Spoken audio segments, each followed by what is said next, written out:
What's up everybody and welcome to the channel. In today's video we're going to take a look at this 2023 Dodge Challenger RT Scat Pack. Big shout out and thank you to Feeney, Chrysler, Jeep, Dodge, and Ram for providing this new muscle car for today's video. Take a look at their website linked down below. So this Challenger is finished off in Octane Red Pearl Coat. MSRP is around $59,000. Let's get right into it. Underneath the hood of the Scat Pack Challenger, you're going to find a naturally aspirated 6.4 liter Hemi V8. This 8-cylinder pumps out 485 horsepower with 475 pound-feet of torque. It's paired to an 8-speed automatic transmission and sends all of the power to the rear wheels. With a curb weight around 4,200 pounds, running on an 18.5 gallon fuel tank, you're looking at 15 miles per gallon in the city with 24 out on the highway. It can also achieve 0 to 60 in 4.2 seconds, 0 to 100 in 10.2 seconds, and top out at 174 miles per hour.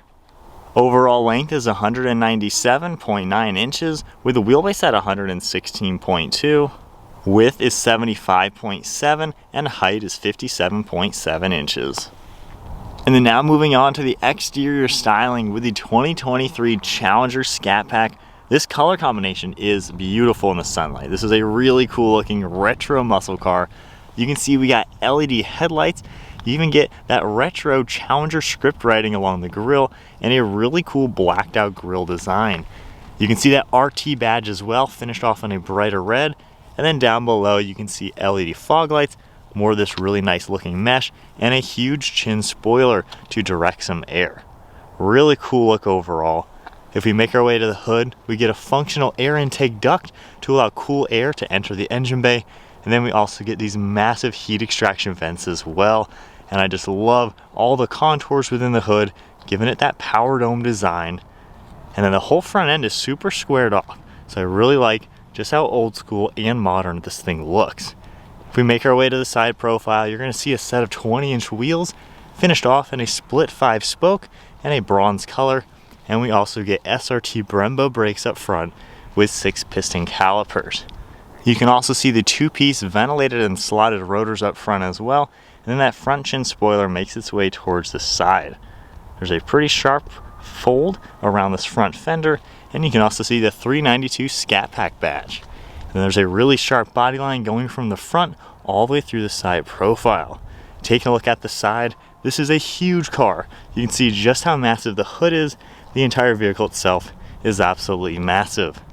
But I love how the roof line is all designed, body color up on here with a shark fin antenna, along with a sunroof up in front. You can see the A-pillars are finished in body color.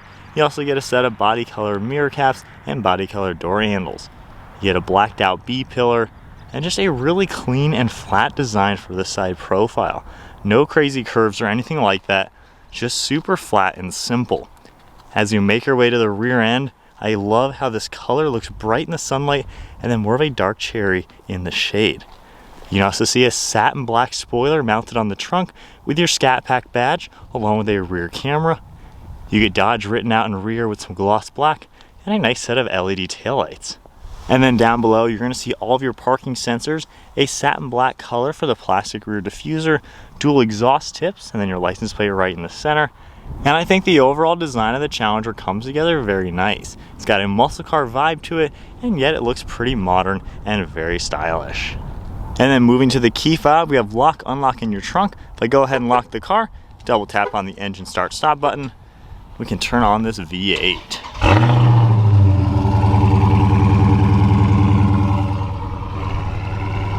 That has a really good sound.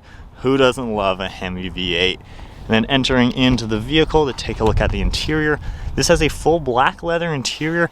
You're also going to see some alcantara accents and then a little bit of silver trim. Door panels finished off in black. I like the stitching up on top with all the different materials. You get the smooth black leather throughout the insert, along with some padding for your armrest, a good sized grab handle, window and mirror controls. And you can also see memory seating.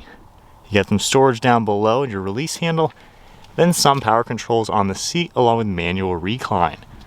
You can see the smooth black leather with stitching, and then I really like all the alcantara throughout it. You got perforated right in the center, Making our way all the way up, and of course we get that Scat Pack logo. Smooth headrest as well, and then a cool looking steering wheel with black leather perforated on the sides and a flat bottom design. And then now inside the Scat Pack, keep my foot on the brake, we can go ahead and fire it up.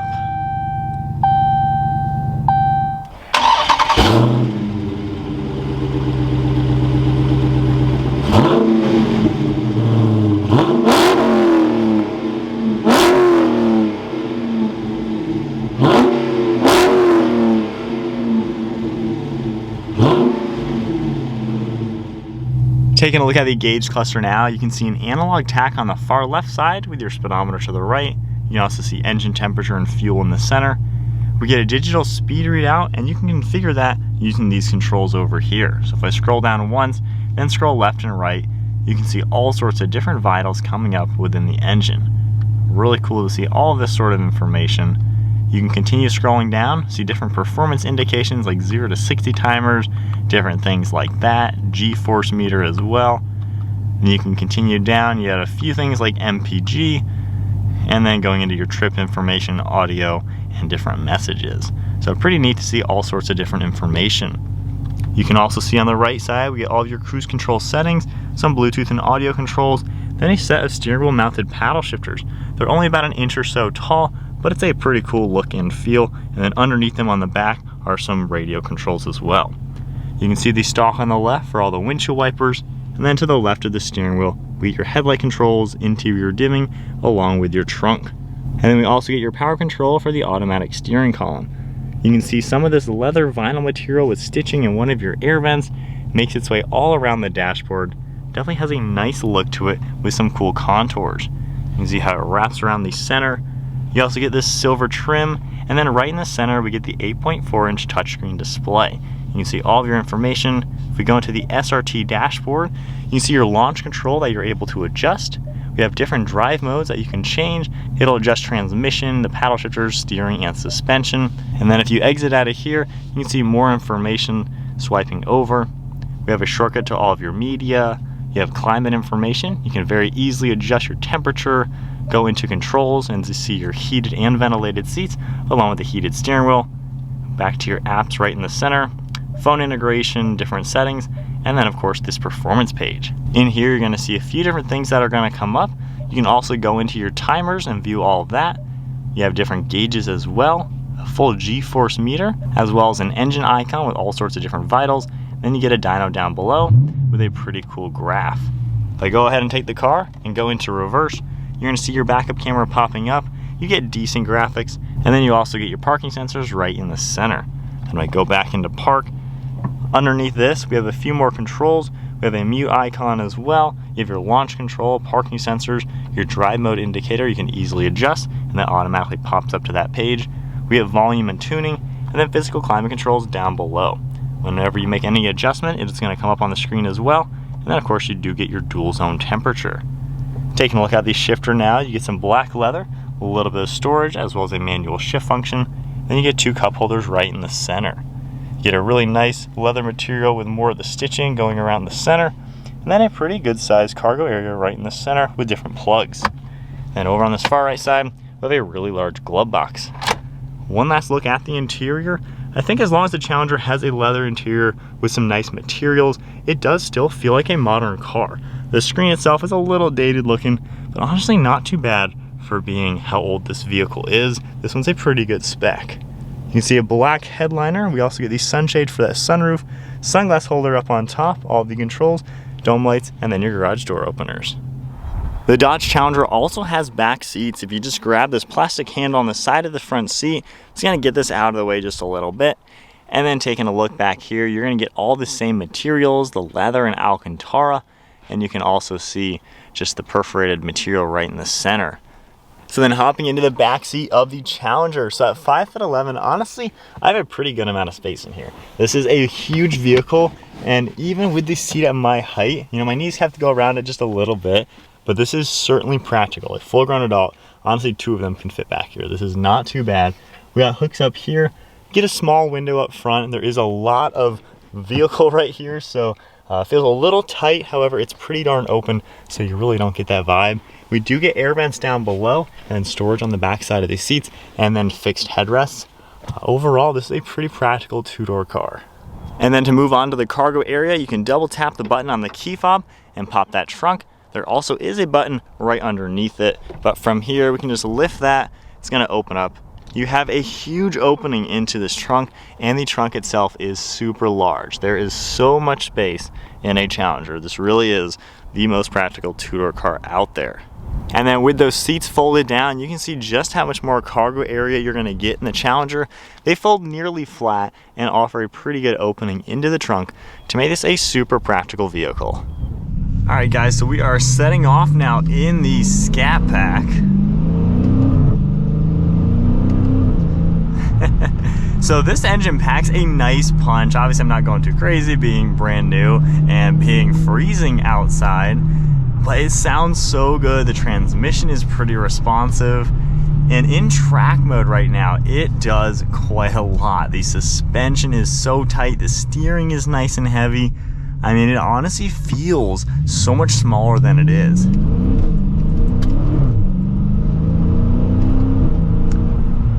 Break loose in one of these so easily. The traction just gives you have a lot of power going to those rear wheels, especially in cold temperatures for today.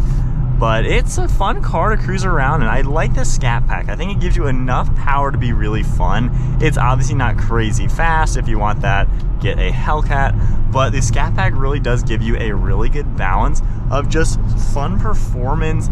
You know, it's not too much power to where you're never gonna be able to handle it, but it's enough to, you know, get a little sideways, get a little squirrely, have some fun with the car. If we tone it down into auto mode, and we're just in normal drive now, the car tones down quite a lot. Throttle response, suspension is much softer. It just feels a lot more relaxed. So I like how there are different modes in the car to where you can play with it. You can play with the car and then you can daily it just like any typical car. You know, you have enough technology to be a good daily. And overall, it's a really comfortable vehicle, honestly. You have a really nice seat material. It's super comfortable just to be in. You really can't complain for normal driving. As far as visibility, some other normal things, that exhaust sounds so good. But you have a huge windshield out of the front, and you can see that ginormous hood with all the scoops and different contours in it.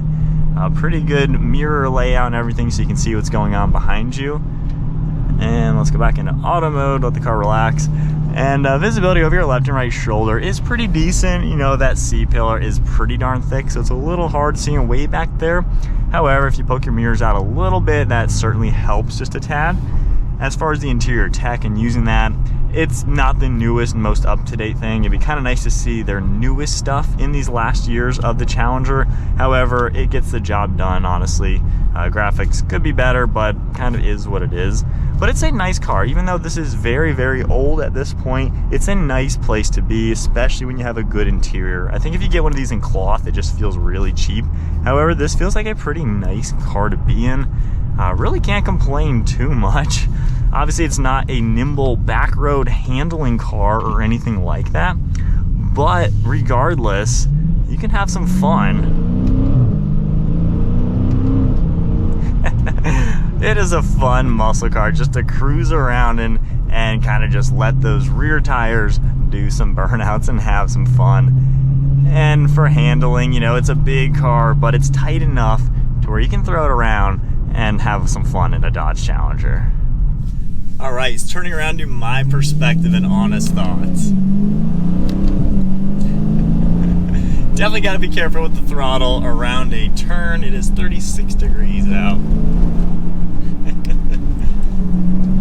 I've warmed up to these cars quite a bit. Now, obviously, I'm more into cars that are really good at handling super tight, nimble types of cars with crazy power potential.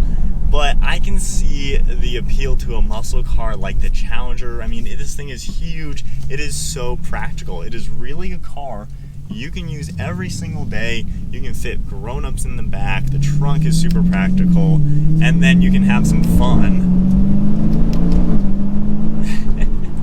Getting up to some speed, playing with the car. And I like how there's enough drive modes to where you can use it like a normal, daily, comfortable, you know, pretty typical car, and then actually have some fun with it. And while this wouldn't be crazy insane going around like super tight mountain roads, it'd probably still be a fun car. And at least around town, when it's warmer out, you know, playing with the power, getting on it, you can just have a smile driving in a Scat Pack. To me, I think this is the sweet spot of it's not too crazy fast where you're going to really get into some trouble, but it's not the normal RT, which to me is all show no go. It's way too slow for a V8. It's just, I don't know, just more of a generic car that sounds good. The Scat Pack is where you actually get some performance, to where you're in an actual sports car, or I guess an actual muscle car that has some fun and a good balance to it, to where you got the power, you got the handling, the brakes, the suspension, and a really cool design. Now, it will be interesting with the next generation of the Challenger if they're really going to do EV or not. I think that would be an awful decision. Hopefully they keep these V8s going. I mean, it just sounds so good. It's fun to play with. The 8-speed I love. I think it's a really good transmission. Delivers the power, snappy gear changes as well. And these are kind of the last days of the Challenger and Charger as we know it, with these big old V8 engines. So it'll be interesting where Dodge takes it from here. They've been doing these cars for quite a long time without really changing them. So there's not all too new about this 2023. Pretty much unchanged for many, many years. But I don't know, I don't think there's really many complaints, just because we know it's kind of on its last leg. Only downfalls is the technology is decent. I wouldn't say it's as bad as everybody makes it out to be. They want to say that the screen is horrible and there's nothing on it. But honestly, you have pretty much all the information you would need in any modern car. So I don't really have an issue with it. The graphics are not the best, but I mean, it does get the job done. And I think the overall driving experience is what you're getting with this car. For 59 grand, same price as my manual Toyota Supra.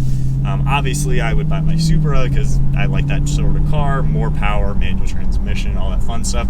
You can, of course, get a manual in this. So this is kind of that same price point muscle car version of my own car, which is cool. You know, if you're into this type of car, I don't think you can complain or argue with a Scat Pack. I think it gives you a lot, and it's a lot of car for the money in this spectrum. It's a good all-around muscle car, not the best in handling. You know, a Mustang and a Camaro, similarly equipped, are going to do better in the turns because they weigh a lot less. But this has a special characteristic to it. It's got that big muscle car feeling, to where it feels different than the others. Man, it's peppy. It's peppy, and I'm not even flooring it being a new vehicle, but it's pretty fun to drive. I think that is then it for this 2023 Scat Pack. Comment below, what do you guys think? You know, is this it for the muscle car from Mopar? Is this it? I guess we will have to see. If you enjoyed today's video, give it a thumbs up, hit that subscribe button, stay tuned for plenty more content, and a big shout out and thank you once again to Feeney, Chrysler, Jeep, Dodge, and Ram for providing this car for today's video. Take a look at their website, links down below, and I'll see you in the next video.